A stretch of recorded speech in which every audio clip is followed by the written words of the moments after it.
Okay, so 29 parts in, and we're only now showing the title screen. Kingdom Hearts 2, you have a competitor. Hello everyone, and welcome back to Let's Play Golden Sun. In the last part, we did some stuff. We finished off Crossbone Isle, actually, and now we're going to continue on. Now, if you're wondering why I'm showing off the title screens, because I actually had to do a hard reset to manipulate some RNG. I want to get a rare item from the Magic Course here in Suhala Desert, so I'm going to exit and enter the place at this specific exit 7 times. Then run around until I get a random encounter, which will, if you did what I just did, always be a Vile Dirge and a Magicore. What you want to do is cast Psi Energy the entire round. Specifically, Gaia, make sure the big arrow's on the Magicore. Eruption, yet again, big arrow on the Magicore. Plasma, yet again, big arrow on the Magicore. And Wish. Doing this will kill the Vile Dirge, but not the Magicore, which is the important thing here.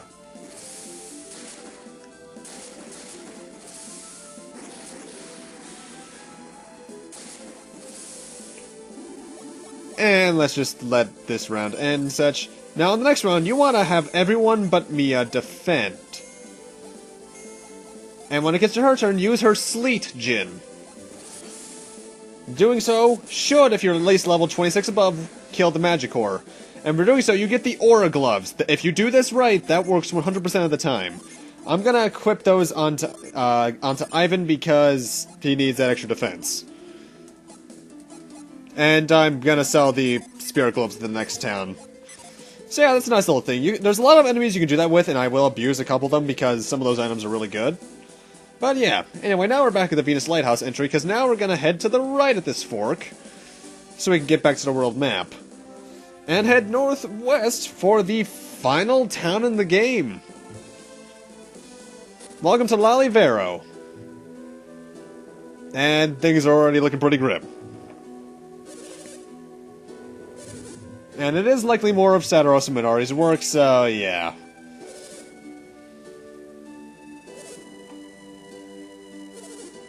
Apparently he suffered quite a bit of losses, though apparently there was one more person than we're used to, 7 instead of the 6, which isn't normal.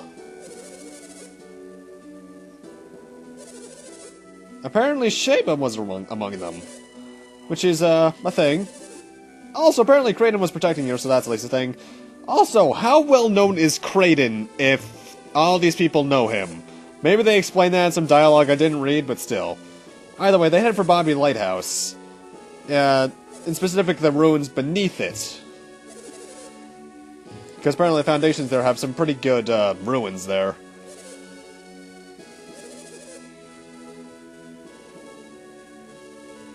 And we need to head there, but of course, us being the Good Samaritans, we're concerned about these soldiers, but they're telling us to hurry on once again.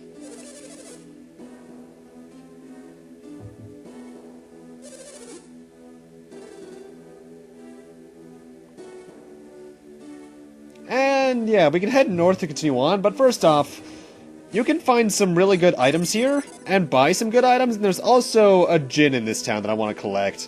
Also, I'm being a dumb. You have to investigate this to get a Psi Energy Stone, however, I always... Psi Crystal, rather. I call it a Psi Energy Stone all the time for some reason. However, for some reason, I always think I have to investigate that pillar from the north. First off, here in the inn, if you head into this first room, investigate the barrel, you get a lucky medal. There's one item I didn't get in this town that's an antidote because I don't find those that useful. In fact, Mia has Psi Energy that cures poison anyway, so they're extremely useless at this point, other than for selling, I suppose. I always forget what this next one is. It's actually... There's another lucky medal, and I always know it's near the weapon shop, which is this giant building I'm at right now. However, it's in the house connected to the weapon shop. Also, there's another House of Healing here if you need it. I don't, because I have other restoration methods at this point, but still. And investigate that for the lucky medal. At this point, just sell them. They're worth 75 each, so that's a thing. Mind you, if you were to go... it might be worth backtracking all the way to Tolby, and just using them to get a random item, which will probably sell for more. But at this point, money is not terribly useful. I have more than enough to get what I need. Anyway, first off, you're gonna want to climb along the wall, jump over here, and investigate this pot right here to get a Water of Life. Some item guides I actually checked for this game before doing it actually didn't have this one, which is weird, because I've known this was here since my first playthrough. I'm not sure. It's kind of like some of the shurikens you can find very early on in Final Fantasy III. And there's our Djinn right there. Even though I tried to check, there's actually nothing in this pot. And we're gonna climb over here and get our last Djinn. This is not one you have to fight. And this last, let's call it Venus, Mars Djinn is Torch. Torch is another attack Djinn, however he also has the added effect of lowering defense, so he's actually really useful. Set that up so we can now, well first off let's get sleep back on that. Set him up, and we only have one Djinn left to go, and it's gonna be very soon that we get that thing. Because I'll just tell you right now, there's only 2 dungeons left. Some people would consider 3 if they didn't do Crossbone Island already, but I did, so yeah. Now, before I do my shopping, there's one last thing I want to get, and it's a treasure chest that some people might not even realize they get how to get the first time. You know, it's actually a very simple thing. Climb up this ladder. Now climb down, climb up. Jump over this. And along the wall, there will be a vine you can climb down. Doing so gets us a pretty useful item. The Warrior's Helm. I love this thing. It boosts Earth power and critical hits. It lowers my agility a bit because I don't have the Ninja Hood on. But Isaac's already, I think, the fastest party member of my party, so, oh well. And then I did my shopping. Most of the stuff I bought here I got from the artifacts lists. You can pretty much just identify everything that's there just by looking. Though, don't sell the War Gloves when you get the Mirrored Shield for Isaac. Just put them on Garrett. He can get a lot of use out of them. And before entering this place, I'm going to save, because I recall hating this place my first playthrough. In fact, I think I do every playthrough just because reasons. Anyway, before we head north to the actual lighthouse, or at least the construction site of said lighthouse, there's one treasure chest we can get on this screen, which I'm going to go for, because it's something pretty good. Yeah, if you haven't figured it out at this point, these blocks you need to use carry on no matter what. Carry on, my wayward son? Nah, it's not Kansas. Though that is a fantastic song.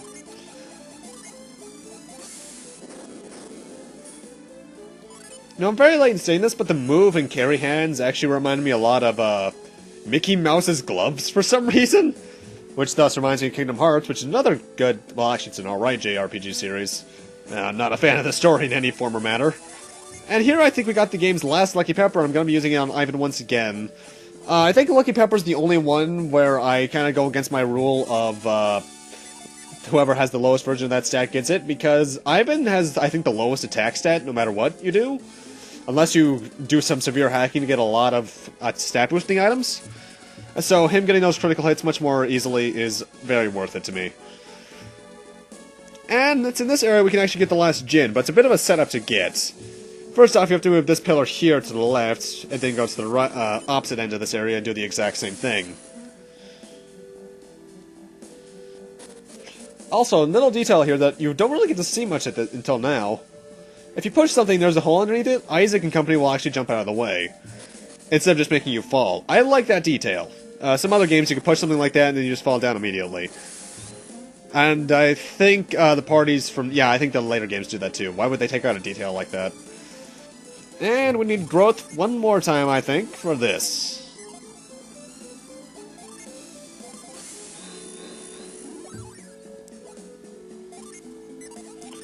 Also, I have to ask, Bobby? Why are you building your lighthouse so far away? I know it's to find Lemuria, but still, that's kind of a distance for an old man like you.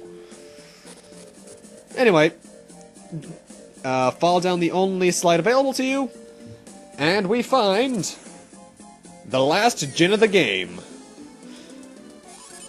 Who's gonna fight us? The last Djinn of the game is Luff. 688 HP, weak to Earth, strong against wind, Blue Bolt, Destruct Ray, Shine Plasma, Tornado, Wind Slash, and can escape. So a lot of really high-level Jupiter attacks, but it's nothing too bad. In fact, I think Jupiter has the lowest HP count of all the Djinn.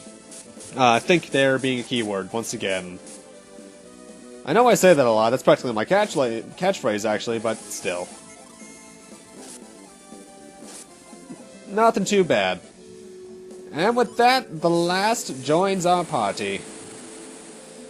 Luff is alright. He steals an opponent's psi energy, which can be pretty useful in certain boss fights, I'm not gonna lie, though I think you get him a bit too late in the game for him to be overly useful. Because Seal is one of the more useful status elements in the game. In fact, it's probably the only one that can be somewhat useful. Anyway, you're gonna want to come up the stairs and slide down this specific slide. So you can fall about 3 stories and somehow still not break your legs. Seriously, that should have killed us. And cutscene. Apparently they went through this door, and since adepts are involved in this, we know who they are.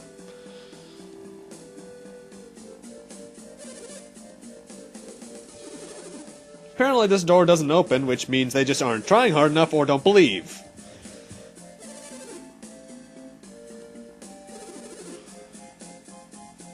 And surprisingly, before this conversation can finish, they actually notice us.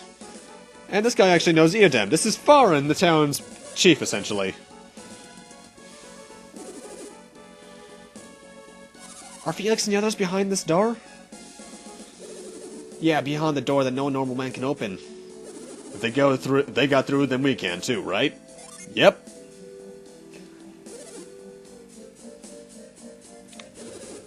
And understandably, Farin's a bit skeptical about who we are. Yes, they are most fearsome. Such awful power, and what they're trying to do seems very dangerous. No! We're the only ones who can stop them. Yes, I think we can stop them if we get a few more levels.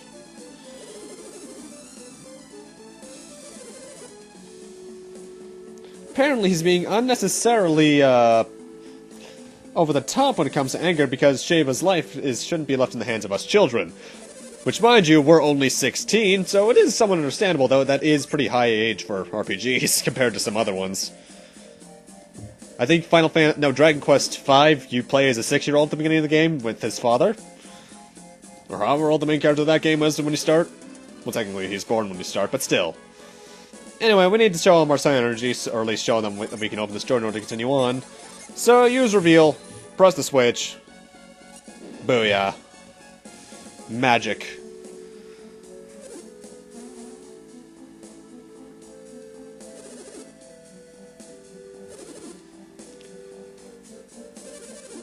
How in the world did we open that door? Well, I don't know how to explain it. We did it because we're us. It would take too long to explain.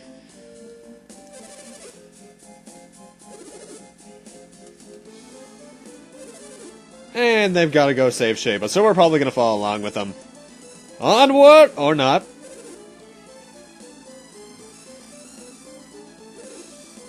And it closed on us. Odd. It closed to prevent people with no psi energy from entering. It'd be perilous for those without psi energy to try to get through. I agree. You'll have to let us handle it from here. And yes, we are telling you to stay back because we don't want anyone to die.